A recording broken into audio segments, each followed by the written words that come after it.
Hey, this is Loral. Welcome back to our 4-part series. Today, we are going to listen to episode 2 of our 4. And Bronson and I will be talking about an entrepreneur versus employee. Which one really builds wealth? We know the answer. Let's hear why. He and I specifically are going to talk about the patterns of millionaires, right? We make money, we invest money, and we have proof that that pattern works versus make and spend. The next thing we're going to talk about is how job income is so much more limited than having this unlimited upside being an entrepreneur.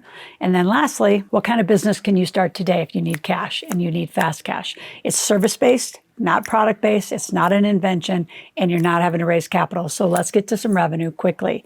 Let's listen in to episode 2 of Bronson and I.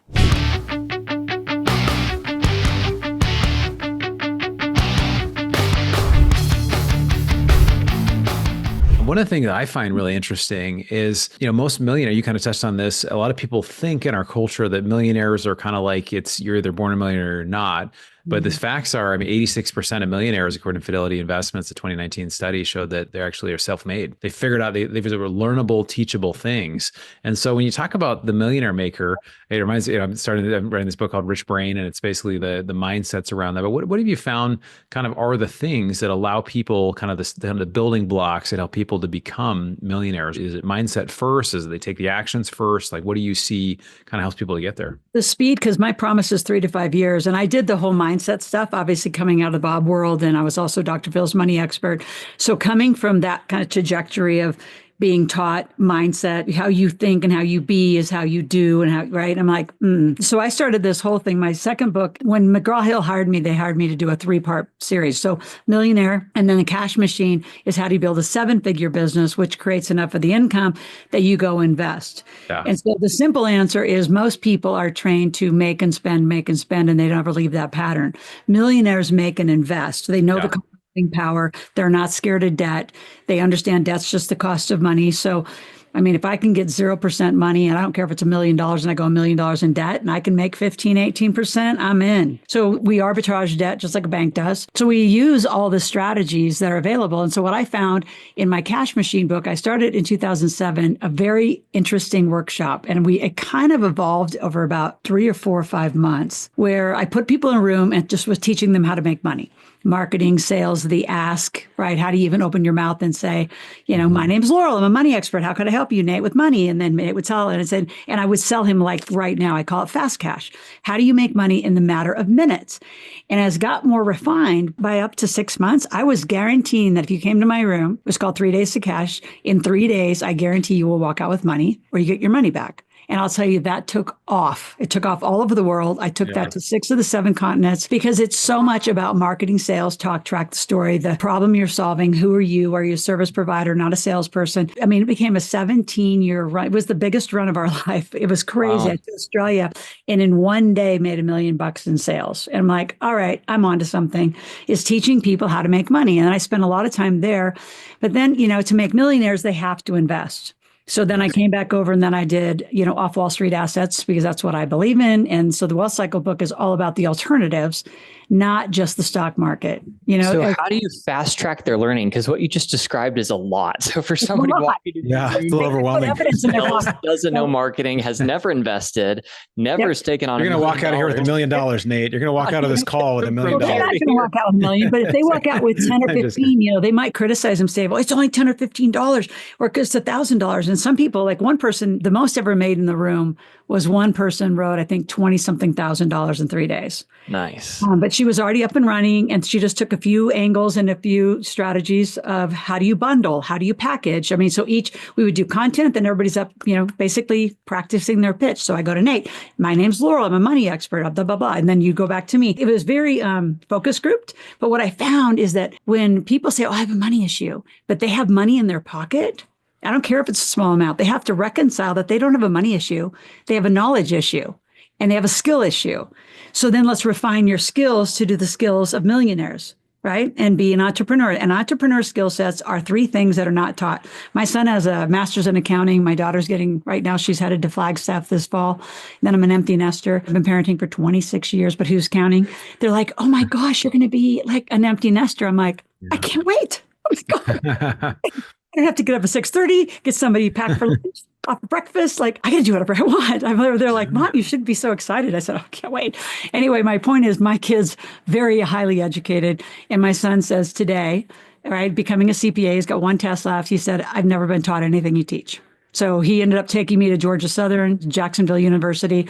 I started teaching football teams, played D1 football at Georgia Southern, started teaching athletes. That's one of my big pro bonuses, kids and athletes. They just get it for free. And I love teaching them because they don't know the difference between a debit card and a credit card. But when I teach them to make money, I can tell you there's nothing more definitive about the psychology and their strength, because they're like, oh, I can do that. Like this one kid, Zion, he was a corner for Georgia Southern and he's like, I just like being outside. I said, well, pick something. So he called me back. He said, how about if I buy a pressure washer and you help me lease a truck? He said, yeah, couldn't I just do a pressure washing business? That kid is getting $17,000 to $20-something thousand a month contracts to pressure wash. Wow. Pressure wash. So I just teach them, make your own money as fast as you can. Steve, who's behind me on my technical side, I've taken people to Nashville. I can actually say they actually just hit 3 bestsellers on the highway in country music. When you teach them to make money, it gives them a skill set that I don't have to get a job. I actually am capable of making my own money. So that confidence then translates to investing, because now they know enough about, okay, I know how to solve a problem. I know how to market, sell, and manage cash flow. Now it's time to learn to invest. So I actually push it all at once simultaneously and say, you're going to make it and invest. Yeah. It's really huge. It reminds me. So I went to the high ticket event. It was a $7,000 event. It was a cruise for a week. And I basically had a conversation with a guy. And basically from that one conversation, I made $1 million over the next 18 months. Yeah. And it literally came from like somebody at the table, one of these round tables, that said, it's like that quote, make yourself valuable to valuable people. And so a lot of times it's just simply like finding a way to like bridge, like, okay, this person, like people that are wealthy have issues to solve. You have a business, whatever. If somebody can solve a problem for me, I would pay hundreds of thousands of dollars to solve certain problems for me because it's that valuable. And so it's just like trying to find a way. So a lot of people think it's like, oh, I don't have money, but it's like, there's a lot of people, if you can just be somebody who helps with a solution, there's a lot of value created. I think that's what people don't realize, right? Well, and I call it brokering. The best entrepreneurs broker deals. Like, you have something, Nate has something, I know how to put the deal together. So it's understanding the structure of a deal. And that takes a while, right? I've screwed up a ton of them. I'm sure you guys have screwed up a ton of them. And then you learn very specific deal points. One of my best partners, he and I own a trust company together because we do a lot of legacy work, helping you coordinate a real legacy, meaning not just, that your 2 generations get it, that it's designed for, Rockefeller style. And so we have this 30-minute program. It's called Design Your Divorce While You're in Love. And it's the 9 points of design your divorce while you're in love. But it's about business and it's about design. Nate and I want to go do a deal. Now we need to do an LLC with an operating agreement or a C or an S, whatever, with shareholder agreement. Either way, there are points to the deal that if you just go get the crap off LegalZoom or off a stock and block, contracts portal, you're not going to get the deal. So for example, I'm not married, just got divorced. If you're married and you die, in our agreement, do I want your wife or your partner as my partner? Like, there's so many little things that I have seen derail the best projects upon a death, an accident, because nobody talks about the rough parts, right? And there's 9 rough parts that I have found through all my career becoming a millionaire. And I'm a millionaire in 8 industries right now. Soon to be 9, which is marijuana. Not quite there yet. I thought I'd hit it last year, but it'll be my goal is 2025. Then I'll be a millionaire in 9 categories.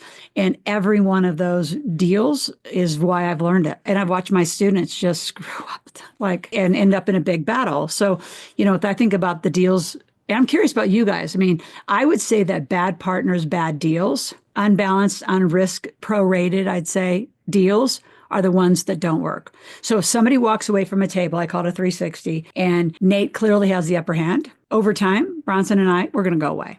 Like, it won't work. It has to be a balanced, fair, accountable deal in my 25 years of, doing this. And again, have I done it all right? But it's also what taught me why designing your divorce before you start the deal. And women are the worst. Women fall in love with the deals, fall in love with each other. Oh my God, girlfriend, we're going to have like a blah, blah, blah. And they just jump into business, no corporate structure, no operating agreement, no deals. One woman typically has the bank account, the stronger financially, and the whole thing falls apart and they wonder why. I could have told them from the beginning, don't start. So I hope you enjoyed that. While you're here, I want you to subscribe to the channel. If you've not been here, click that subscription, click the notification link. I want you every day, 5 days a week to get a notification that I'm live. I'm come out every morning with a new video, new content. Make sure you participate, share with 10 or 15 people, and be here, be present every day. If you have questions during any of our journey, go to askloral.com, ask a question, make a request. We'll be back tomorrow with the next episode.